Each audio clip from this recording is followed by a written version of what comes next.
Bismillahirrahmanirrahim. Assalamualaikum warahmatullahi wabarakatuh. Selamat berjumpa lagi anak-anak di pembelajaran Seni Budaya Keterampilan kelas 9.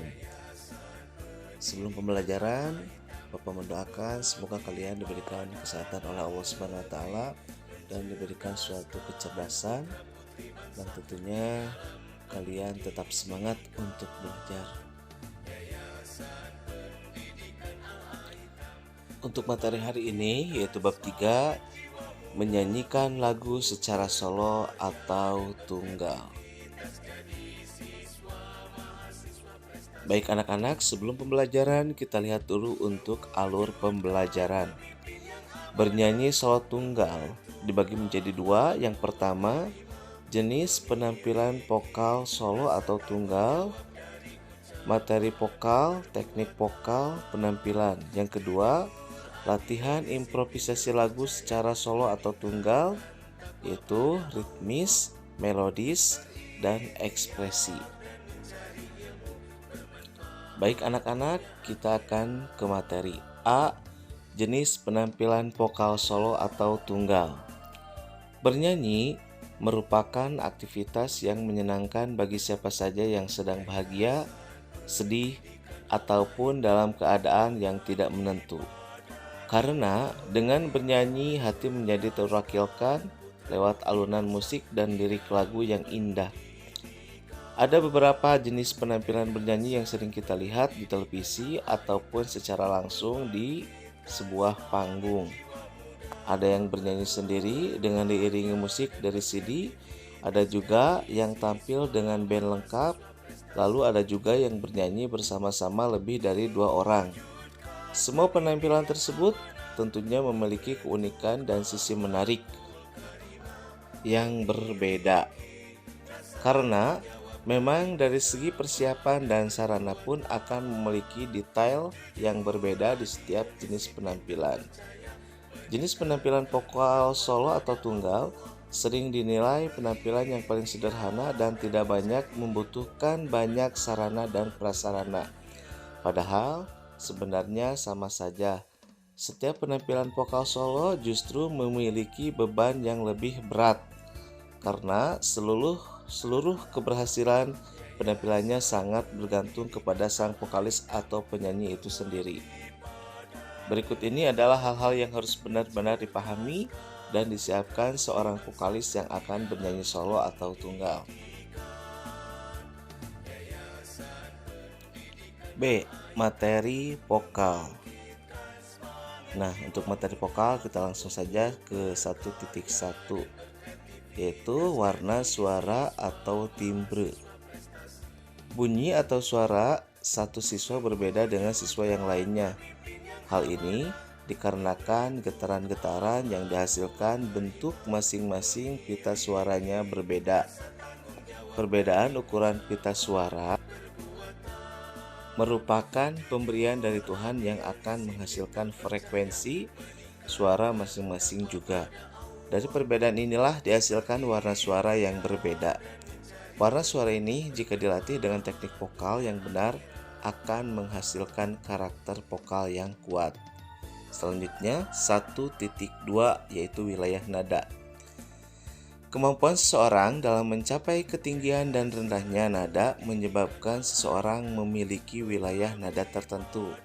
Setiap orang memiliki wilayah nada yang berbeda-beda sesuai dengan ketebalan pita suara yang dimiliki, juga upaya seseorang itu dalam mengolah teknik vokalnya. Dengan kata lain, wilayah nada seseorang bisa bertambah dan berkurang sesuai dengan intensitasnya dalam berlatih olah vokal. Berikut ini pengelompokan wilayah nada sesuai ambitusnya. Yang pertama, suara anak-anak. Wilayah nada suara laki-laki dan perempuan pada usia anak-anak mempunyai ketinggian yang sama. Perbedaan akan terjadi ketika anak laki-laki beranjak dewasa. Ada perubahan wilayah nada berdasarkan perubahan fisik yang mereka alami. Misalnya, tumbuhnya jakun di leher laki-laki. Batas wilayah nada yang dimiliki anak-anak sebagai berikut. A. Suara anak tinggi, wilayah nadanya antara C, F. B. Suara anak rendah, wilayah nadanya antara A, D. Selanjutnya yang kedua yaitu suara wanita. Suara wanita itu yang pertama sopran, yaitu suara tinggi wanita, wilayah nadanya C, A. Untuk yang kedua mezzo sopran atau suara sedang wanita, wilayah nadanya A atau F. Untuk yang ketiga yaitu alto, suara rendah wanita, wilayah nadanya antara F atau D. Yang ketiga yaitu suara pria. Suara pria itu ada tenor, bariton, dan bass. Untuk tenor yaitu suara tinggi pria, wilayah nadanya antara C atau A. Untuk bariton, suara sedang pria, wilayah nadanya antara A atau F. Dan untuk bass, suara rendah pria, wilayah nadanya antara F atau D. Pengetahuan tentang wilayah nada ini benar-benar harus diketahui oleh siswa yang akan bernyanyi. Jangan sampai siswa memaksakan menyanyikan lagu dengan nada dasar yang di luar jangkauan wilayah nada yang dimilikinya. Jika dipaksakan, maka suara akan terdengar sumbang, bahkan merusak pita suara.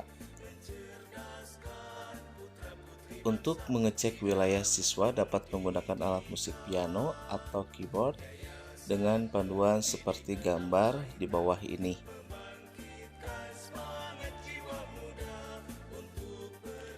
Penyanyi harus mempelajari dan menegaskan teknik vokal atau teknik bernyanyi yang baik agar dapat membawakan lagu dengan baik.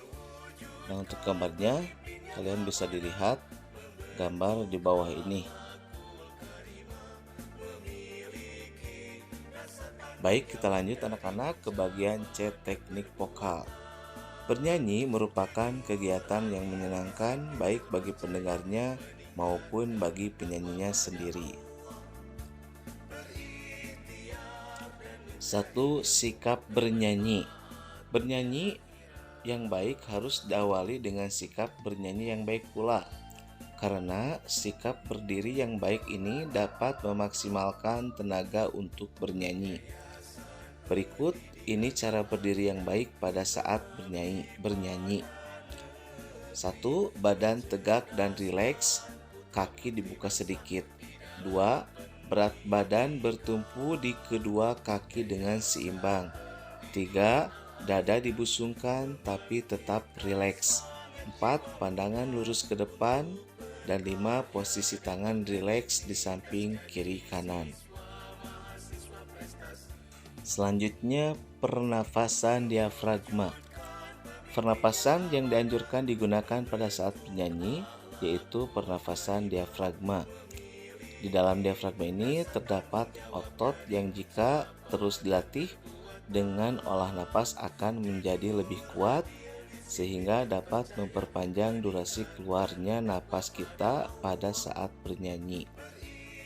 Otot diafragma ini juga dapat menjadi sumber tenaga yang besar untuk mencapai nada tinggi dan menambah tenaga pada saat bernyanyi. Jika pada saat bernyanyi, olah pernapasan dan sumber tenaga bermuara di diafragma, maka suara juga akan lebih bulat dan bening. Selain itu, tenggorokan kita tidak akan terasa sakit dan mudah lelah. Berikut tahapan berlatih olah pernapasan diafragma. Yang pertama, ambil nafas melalui hidung atau mulut. Bayangkan seperti mencium bau parfum dengan lembut. Lalu udara langsung masuk ke ruang diafragma dan seketika otot diafragma akan mendesak ke bagian depan dan seluruh udara menyebar di diafragma sampai ke samping dan bagian belakangnya. Kedua, tahan napas tersebut kira-kira 5 detik, rasakan benar otot diafragma makin kencang. Ketiga, lalu keluarkan napas tersebut dengan lembut, mengeluarkan suara desis halus dan rata sambil dihitung berapa detik siswa dapat menghabiskan napas dengan desis tersebut. Suara desis ini bisa diganti dengan suara menyerupai lebah, misalnya zzz, seperti itu kurang lebihnya, atau tiupan seperti itu. Yang penting keluarnya udara rata dan stabil. Yang keempat, ulangi beberapa kali latihan di atas sambil berupaya agar banyaknya hitungan desis yang dikeluarkan semakin banyak setiap kali berlatih. Semakin bertambah durasinya, berarti kekuatan otot diafragma siswa pun bertambah kuat. Setelah terbiasa melakukan olah pernapasan seperti di atas, mulailah untuk memproduksi suara pada saat bernyanyi dengan sumber tenaga dari kekuatan otot diafragma.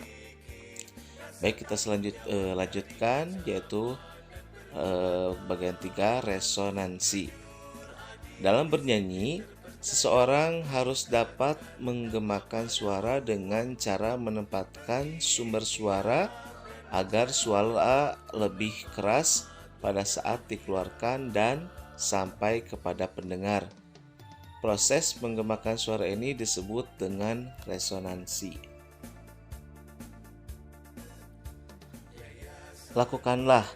Bunyikan suara menyerupai sirine dari rendah ke tinggi sampai paling tinggi dan kembali lagi sampai ke yang rendah. Untuk yang kedua kalinya, rasakan perlahan udara yang menjadi sumber suara kita akan berjalan dari dada ke mulut, ke wajah sampai ke kepala sesuai dengan ketinggian nada tertentu. Uraikanlah pengalaman ini ke dalam bentuk lisan dalam sebuah diskusi. Setelah melakukan kegiatan di atas, siswa dapat merasakan bahwa dalam membunyikan nada dengan ketinggian tertentu, penempatan pantulan sumber suaranya berbeda-beda. Penempatan pantulan sumber bunyi ini yang harus dipelajari dan dipraktikkan saat bernyanyi.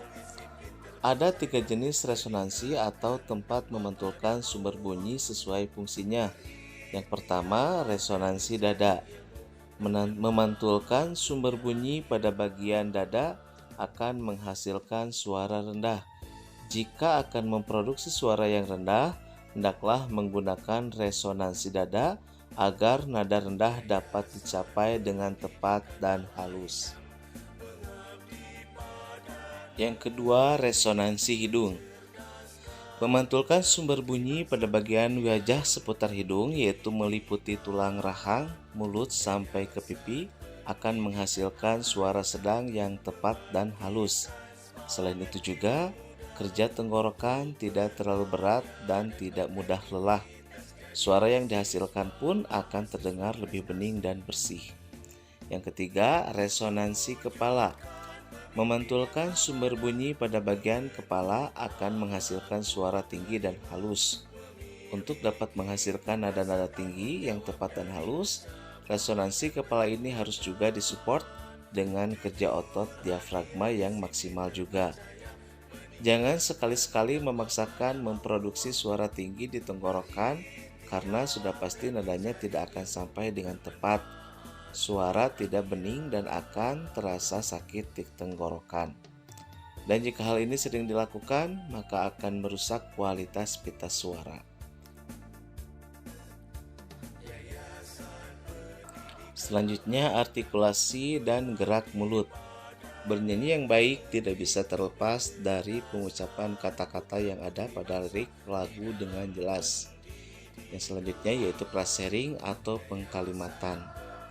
Phrasing atau pengkalimatan merupakan teknik vokal yang mengatur tentang pengelompokan kalimat, di mana vokalis dapat mengambil napas pada setiap jeda antar kalimat. Pengkalimatan ini hendaknya dilakukan sebelum memulai bernyanyi, beri tanda pada jeda antar kalimat sehingga ketika bernyanyi, siswa akan dapat mengambil napas sesuai makna lagu. Selanjutnya yaitu ekspresi atau mimik dan gestur. Pada saat bernyanyi, hendaknya siswa memberikan ekspresi sesuai dengan tema lagu. Dengan begitu, makna lagu akan lebih mudah diterima oleh pendengar. Ekspresi meliputi mimik wajah dan gestur atau gerak tubuh.